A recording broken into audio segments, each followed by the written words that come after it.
Introducing the Institution of Surveyors of Kenya live stream and live chat. Do you have a question from any of the following areas? Land survey, valuation, building survey, land administration, engineering survey, estate agency, property management, and geospatial information management. Join the Institution of Surveyors of Kenya live stream and live chat every Friday from 2 p.m. to 4 p.m. My name is Dr. Collins Mwange. Welcome members to this Facebook live chat, whereby I will be presenting on the topic of Geo-information in a fast-changing world, opportunities and challenges. I take this opportunity to let you know that you can interact with us during this session, and we have various mechanisms which I will talk about or mention a bit later on. But first of all, let me talk about my chapter, which is the Geospatial Information Management Surveyors chapter, the GIS chapter, which is a chapter that I'm very proud of. I normally say that this is a chapter of the future, because this is a chapter that is going to bridge the gap between current practices and future practices. Well, the Geospatial Information Management Surveyors chapter is a chapter that deals with techniques to do with remote sensing, geospatial information survey, photogrammetry, but it's not limited to these three. We do a lot more, and in fact our members are experts in the fields of geospatial information data collection, information data processing, information analysis, information presentation, and anything that has to do with geospatial information. So I think before I look at the questions I'm supposed to address,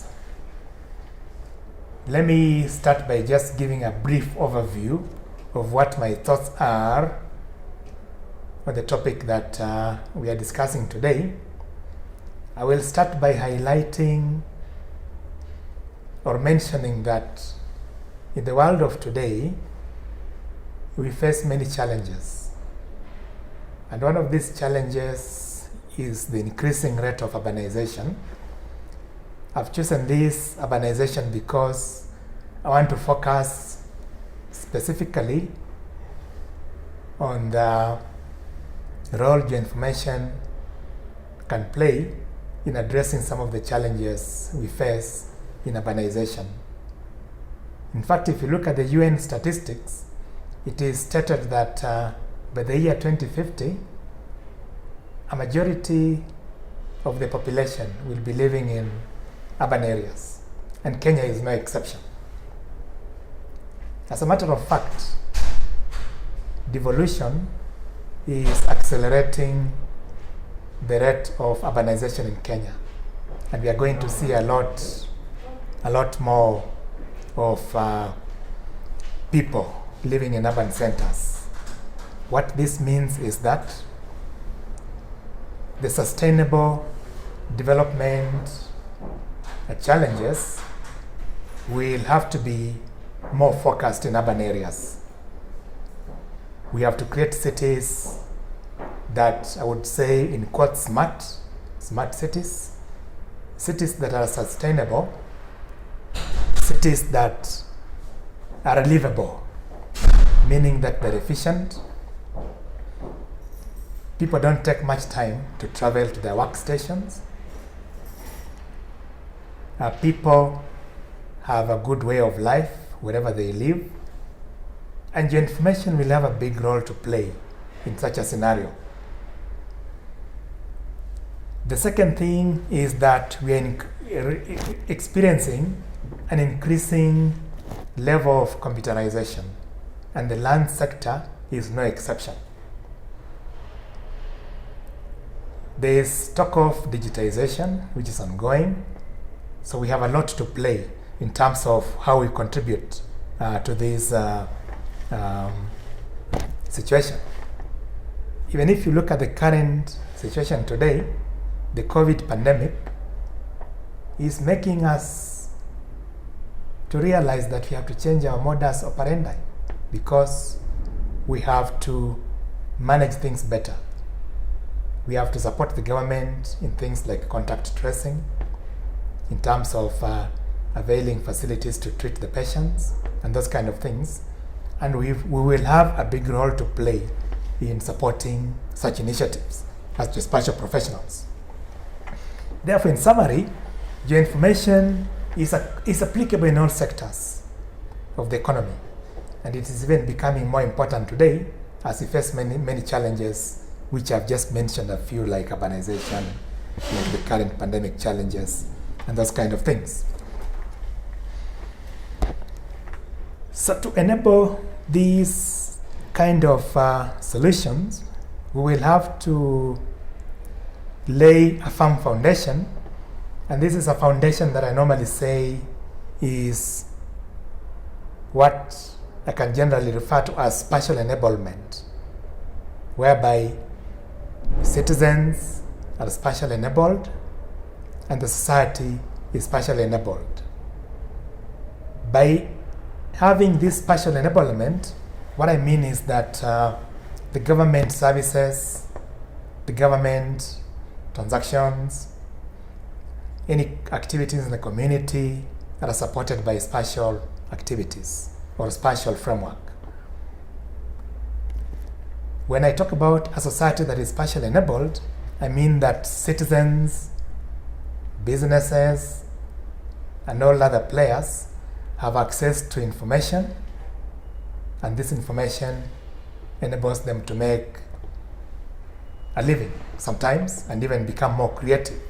So this is kind of enabling citizens or the society to be able to become more creative and develop products that are beyond what we could offer as the professionals. So to facilitate this, I think in summary, we have to look at professionals, and in this case I mean geospatial professionals becoming or embracing more digital literacy. This means that they play a bigger role in the process of computerization initiatives in the sector. They play a role of players who are familiar with the digital initiatives, and therefore they do a better job. The next thing is an environment which is technology, of course, technology environment, but this environment is based on geospatial standards.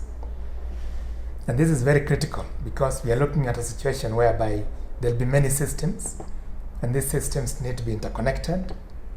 And some of these systems, of course, as I mentioned, are spatially enabled, and they've reached a situation whereby they are pervasive, sort of to say, which means that ordinary citizens can use these systems.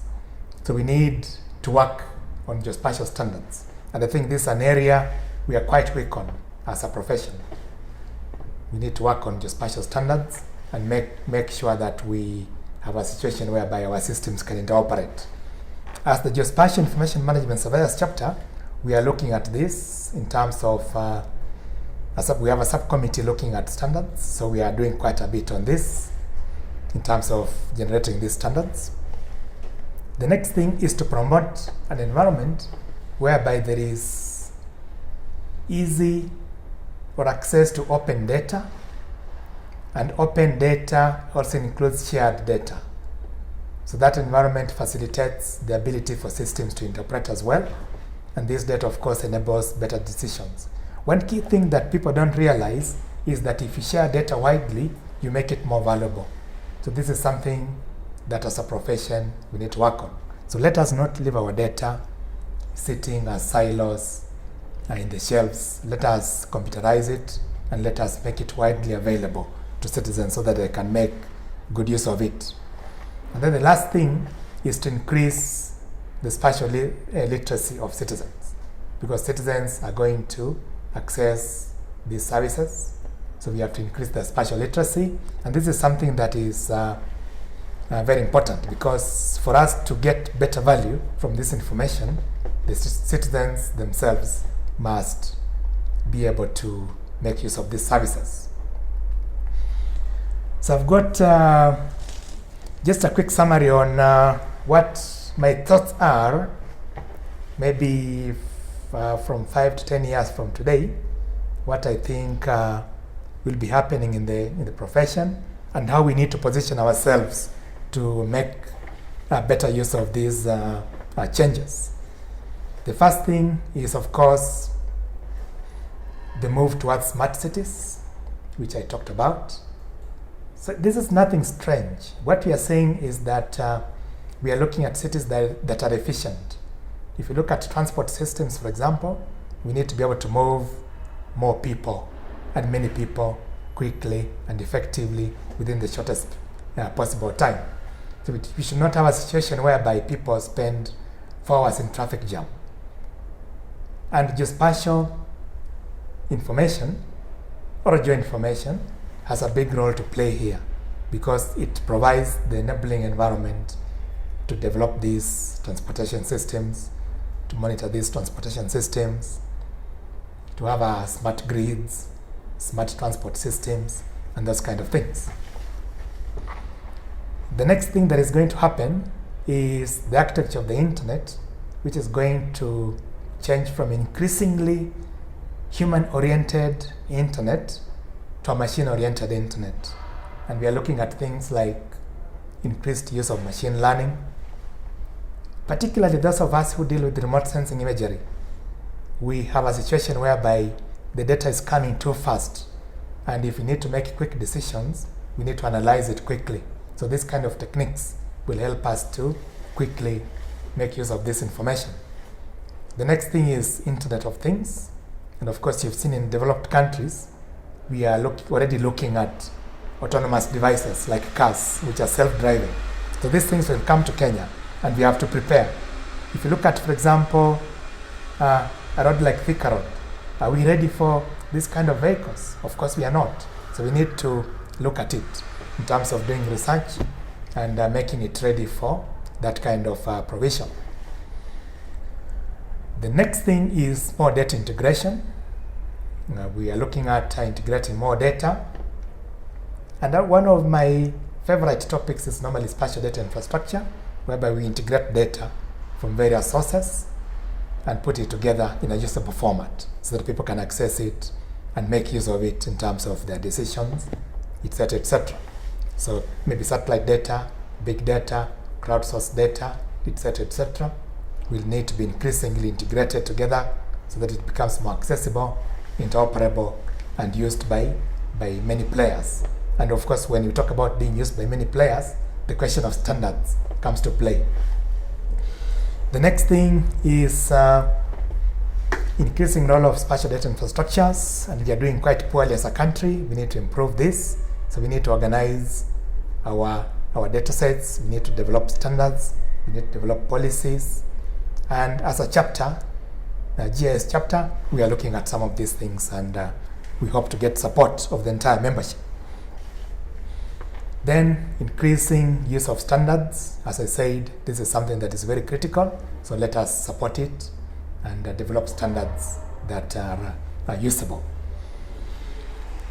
So I've got a few questions that I've already received, and I think I will go through them one by one. The first question is, a member has asked me, what is geo-information? Now, simply put, geo-information is information that refers to a location, which could be on, above, or below the surface of the earth. So this is geo-information. And this information could be directly referring to that location or indirectly referring to the location. So if you take, for example, a parcel of land, any information that can be associated with that parcel of land, whether it is spatial in nature or it is non-spatial in nature, can be referred to as geo-information. So this is information that refers to a location on,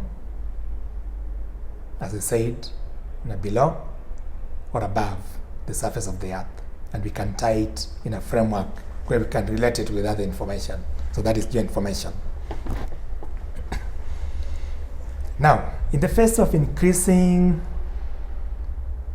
challenges such as urbanization, there's a member who has asked me about the role of a surveyor in the context of increasing challenges such as urbanization. Well, we have a big role to play. If you look at urbanization, there'll be need to map the locations of people, the services these people have access to, the services these people need, the impact these people have on the environment. So there's quite a lot we can do.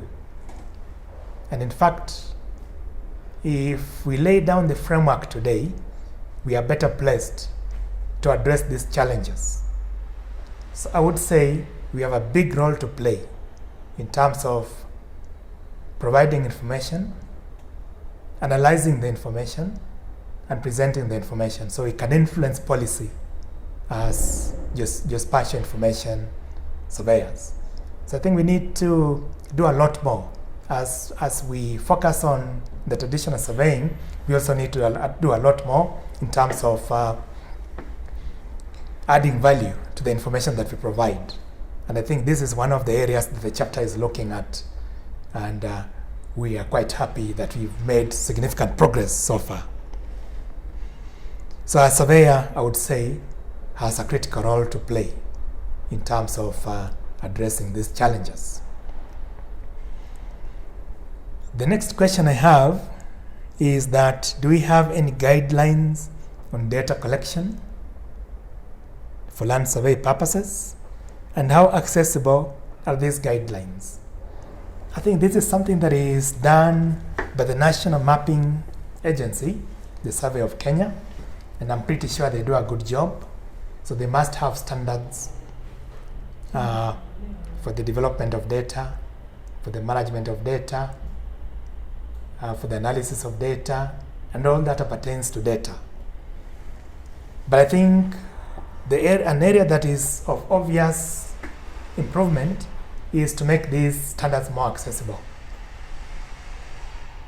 to the wider population, because you find that we have increased the rate of geospatial or geoinformation activities. We have counties that are also collecting data. We have counties that are also analyzing this data. So we need to have a situation whereby these standards are widely shared. And in the course of sharing these standards, we find a situation whereby we are able to integrate our data sets. In fact, if you look at some spatial data infrastructures, like let's say from some countries such as Australia, the drive to develop such infrastructures came from the need to link existing systems. And we could even use this situation in Kenya, where we face a situation whereby there are many initiatives happening across the counties, and we need to interlink them. So why not develop standards to link these systems? Why not develop policies to enhance development of data and standards and in institutional frameworks? We can do this. So there is still a lot of work we can do in terms of supporting this. So I would say that a lot of work is being done by the National Mapping Agency, but let us also share these standards widely. Let us improve them. Let us make them more accessible, and this will bring more benefit to the society. The next question I have is if we have any online repository of spatial datasets whereby one can log in and access some datasets. I would say it's an area we need to improve a bit, because we really don't have a lot of online portals whereby somebody can access data. But I'm happy that several public players, several private players as well, are working on these kind of areas. So we have some portals where somebody can access data But we need a more authoritative source of data, and this would largely come from government sources. So it's an area we need to improve on. I think the first thing to do is to document the existing data providers, highlight what they have in terms of what one can access, harmonize them, check what standards they are based on, and generally speaking, make them accessible to the wider population. But the key drive should come from the government, supported by Survey of Kenya. So this would mean that they try to come up with an online portal, kind of online portal, which of course will be within the framework of a spatial data infrastructure, and this supports the need for citizens to access data sets for their day-to-day use. The next question I have is whether at ISK we are doing any research in this field, and if you're getting enough support from key stakeholders. I would think that ISK membership comprises of players in the academic circles, in the public sector, in the private sector, and some of these are involved in research activities in one way or another. So we have a situation whereby we have our members participating in research activities. But I think the universities should drive more of this research so that they try to link what is done in practice to what is the research that they are doing. And also, of course, we are carrying out a few research at ISK, but we still need to do a lot more research supported by institutions of higher learning in terms of doing more research in the profession.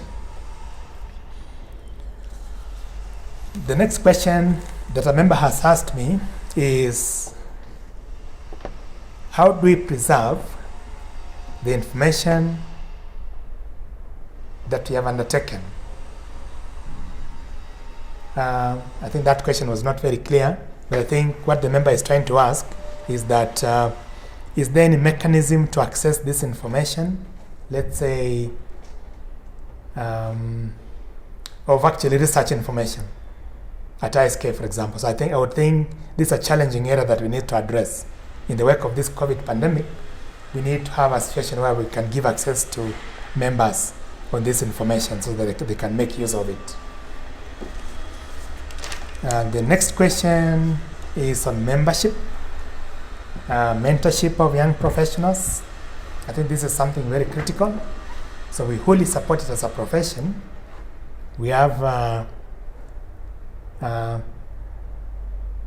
young surveyors chapter, not chapter, but a young surveyors committee who look at the issues of young surveyors. They have representation in all the chapters. So we have some members from that young surveyors chapter who are members of these young surveyors. So I would just encourage them to become members early. I think becoming a member early helps them develop quickly in the profession. And this is something they need to pick up, by the way. They can become student members early on, develop towards graduate membership after they graduate, develop towards full membership, and acquire the license to practice as a surveyor. So this is something they can pick up and develop. And we support this. Like the farm, many farms that I know of hire young surveyors on attachment, on full-time basis. So it's very critical that they become members earlier on, because these opportunities, some of them are normally availed to members who are members of ISK. So it's important for them to become members earlier on. But generally speaking, I think if they join the profession early, they develop faster, and this is very important for them. So if you have any other questions to ask, we are still available. We have our forums. We accept any questions. You can contact us on WhatsApp, number 0724 929737. You can access on our email, info@isk.org.ke. You can access it on our website, www.isk.org.ke.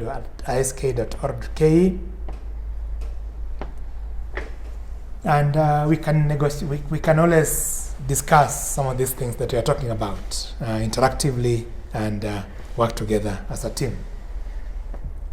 So I want to take this opportunity to thank all the members who have attended this brief session. We've discussed quite a bit in terms of Geo-information in the face of current challenges. We've looked at the role that the profession plays in addressing these challenges. We've looked at what the chapter is contributing to some of these things. We've discussed some of the challenges that members face in the profession. So I would take this opportunity to thank you all for taking your time, and we are happy that you were able to contribute significantly to some of the questions that were asked. So thank you very much for this, and we hope to engage in many, many other forums in times to come. So thank you very much, members, for this wonderful opportunity. Introducing the Institution of Surveyors of Kenya live stream and live chat. Do you have a question from any of the following areas?